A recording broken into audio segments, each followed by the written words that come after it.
आप सभी को प्रेज द लॉर्ड, जय मसीह की। आज हम सीखेंगे बपतिस्मा के बारे में। सबसे पहले हम जानें कि बपतिस्मा क्या है। बपतिस्मा प्रभु की आज्ञा है जिसके माध्यम से जिन्होंने पश्चाताप किया है और विश्वास में आए हैं वे मसीह की मृत्यु और पुनरुत्थान में अपनी एकता को दर्शाते हैं, जब वे पिता, पुत्र और पवित्र आत्मा के नाम में जल में डुबोए जाते हैं। यूनानी भाषा में बपतिस्मा शब्द का अर्थ होता है डुबोना या पूर्ण रूप से जल में डुबाना। आइए हम जानें कि हमें बपतिस्मा क्यों लेना चाहिए।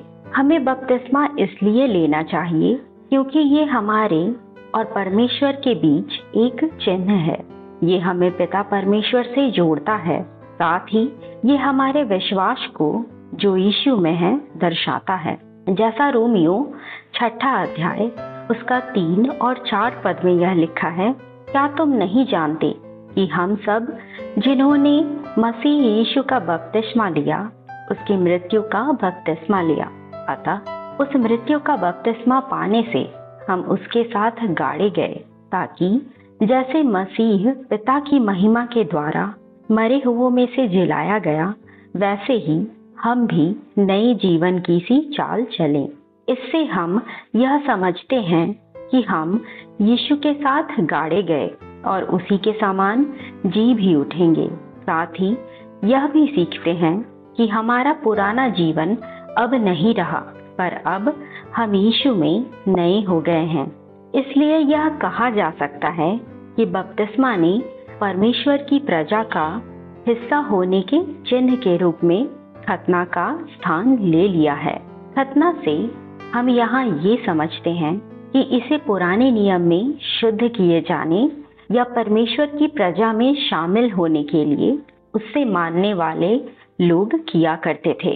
पुराने नियम में पुरुषों का खतना किया जाता था ताकि वे परमेश्वर की पुरानी वाचा की प्रजा के सदस्य होने का संकेत दें, और नए नियम में पुरुष और महिलाएं दोनों बपतिस्मा लेते हैं ताकि वे परमेश्वर की नई वाचा की प्रजा के सदस्य होने का संकेत दें।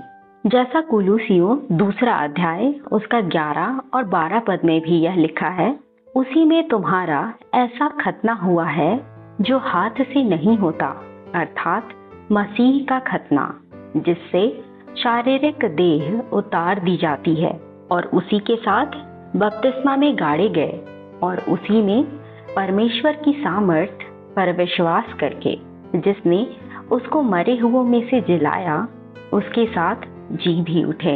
इसलिए हमारा बपतिस्मा लेना इस बात को दर्शाता है कि हम अब शारीरिक नहीं रहे, पर यीशु में विश्वास के द्वारा पिता परमेश्वर के साथ एक हो गए हैं। आगे हम जानेंगे कि बपतिस्मा लेने के लिए क्या जरूरी है।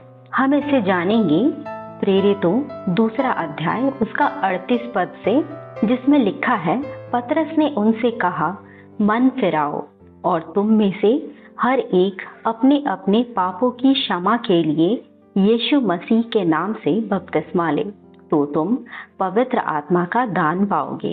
साथ ही प्रेरितों 2 अध्याय उसका 41 पद में यह भी लिखा है, अतः जिन्होंने उसका वचन ग्रहण किया उन्होंने बपतिस्मा लिया, और उसी दिन 3000 मनुष्यों के लगभग उनमें मिल गए।